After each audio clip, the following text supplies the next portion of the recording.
In this episode, we're going to go over our two basic data models that are the foundation of our website. In dealing with APIs, there are two ways to deal with data. You can query the API every single time you need to get data, or you can pull down all the data and do manipulation based on the data that you have locally. Both approaches have their pros and cons.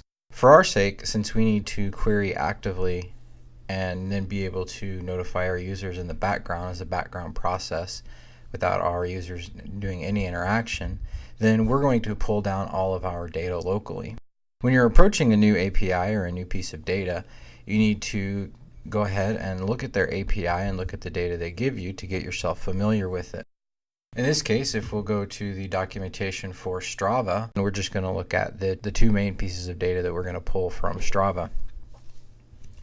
The first one we're going to do is we're going to deal with gear. It's a smaller piece of data and is easier to show. So if we look at our gear, you'll see there are a few key pieces of information. There's the ID, primary, whether it's a Boolean, there's the name, distance gone, and on and on and on. These are things that you can pull back regularly and store locally. In this case, gear would be your bike that you're riding, and it's going to have various pieces of information. Our other piece of data that we're going to look at is our activities. What we're going to do is we're going to take our activities and we're going to take all of our activities associated with a piece of gear, and then we're going to do our calculations based on that. So we need to get enough information from activities to be able to use appropriately. If we look at our activity area, you'll see there's just a lot of information. There's a lot of data that we can pull down. I'm not going to go over everything here. I'm just going to go over, when we look at building out the model, just the particular pieces of information that we want to pull. This is where you have to make a judgment call when you build your application of whether you want to save off everything in it or just save off the pieces that you need. There's pros and cons to both. For our case, we're going to get just what we need and then a little bit more that might come in handy for the scope of our application, which is to tell our users, hey, you need to get some maintenance done. So with that, let's go ahead and get started. The first thing that we're going to do is we're going to create two new apps. The first one we're going to do is the gear app, and this is where we're going to store all of our models and our information about our gear. So we'll do a manage.py start app gear, and we'll open up our gear models. And then we'll go ahead and import from Django extensions our time-stamped model, because I think it's just a really good practice to have all of your models inherit from this. So we'll create our new gear model and inherit from time-stamped model. We're going to have a user field with a foreign key to our user. And the related name is going to be gear. That way, when we have our user, we can just say user.gear, and we can see all the pieces of gear that our user has. The next piece of information that we want to have is the external ID. This is very useful because if we'll save off the ID that Strava stores for our ID, then all we have to do later if we want to update that information is just do an API call using this external ID and we get back the information. This helps us keep data in sync with this particular object if we need to be. Next, we're going to add name and distance. Distance is going to be a float, and we're going to deal with distance units here in a little bit. Let's go ahead and look at the rest of our data. We have primary. Is this our primary bike or is it not? Generally, people have a primary one they want to use, and it'll be automatically associated with any activity that you have on Strava unless you deem it otherwise. On here, we can do something similar as well. Next, we're going to do brand name and model name and a description, just because those are available to us, and that might also be good information to have for building out a maintenance history. That would be a future feature, but we want to go ahead and gather that data now. We're going to add a meta area so that we can get the latest gear by created date, do an ordering, and then we're going to set our verbose name and verbose name plural. This helps us keep things in sync whenever we're looking around, because gear is the singular and the plural way to denote gear. Finally, we're going to do our Unicode. Let's go ahead and look at our units. We're going to do distance units equals a character field. We're going to have it be 5. It can be blank because we don't necessarily need it. And we're going to do choice equals distance units. And distance units is a constant that we're going to use. And if we'll go up above that and we'll do distance units equals choices, we're going to instantiate a new object of choices. And we're going to pass it in a series of tuples. This first one being m for meters, Then we're going to do FT for foot, MI for miles, KM for kilometers. This is an awesome little utility from Django Model Utils that allows you to create statuses or selections that you can use in choices. And it not only helps when you add this distance units to your model field and generate a form, then it pre-populates with spelled out meter, and so it will associate M with it. But you can also use it in your code, so we could do gear.distanceunits.m to get meter and to be able to set things appropriately.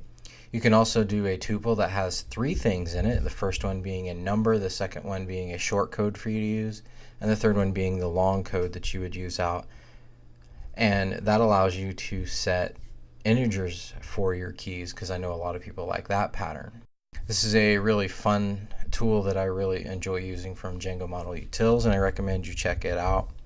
And we'll use it again here in a little bit. But with all that said and done, we have our gear model done, and we're ready to move on to our activity model. So if we create a new app with Start App Activities and open up our models, we'll get started with importing timestamped model and our model utils choices object. We're going to create a new activity class inherited from timestamped model.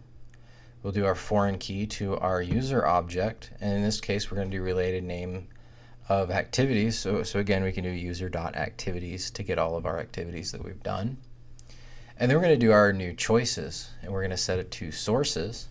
And in this case, we're doing Mento for CycleMento, Strava for Strava, and Runkeeper I'm throwing in there as an example of something else that you can do.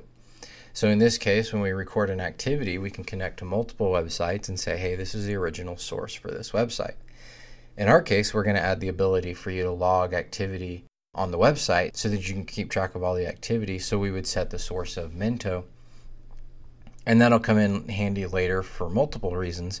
1, for an activity stream, and 2, for any auditing that you want to do. Like, let's say you add something, you let it run for a couple of months, you add a source, and it costs money to use that source. You do a query and only 5 people have used it.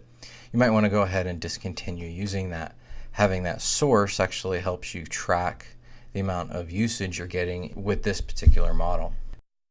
Then the next thing that we want is we want our external ID so that we can keep things in sync with activities on Strava if we need to.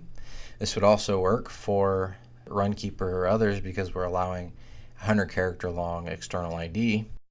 Then we're going to do our distance models as well. Same thing as with our gear. Next we'll move on. We'll have activity type, name, moving time, and elapsed time. These are all good things to have to calculate usage times for our gear. This would be more for an advanced feature and not for our basic MVP that we're trying to build. Next thing we're going to do is total elevation gain, and then the unit for that elevation gain. You notice the choices there again are distance units. The default for Strava is feet, but let's say we don't want to use feet and someone else wants to use meters, and in a preference that they set, they want everything converted to meters, including elevation. With these distance units and saving it off, we can do these conversions later on for our users. We're doing the start date. This is the date that you started your activity. This could also be activity date in other services. In our case, we're just going to go ahead and stick with Strava as using start date for the date that we did our activity. Next, this is a bunch of fields and booleans.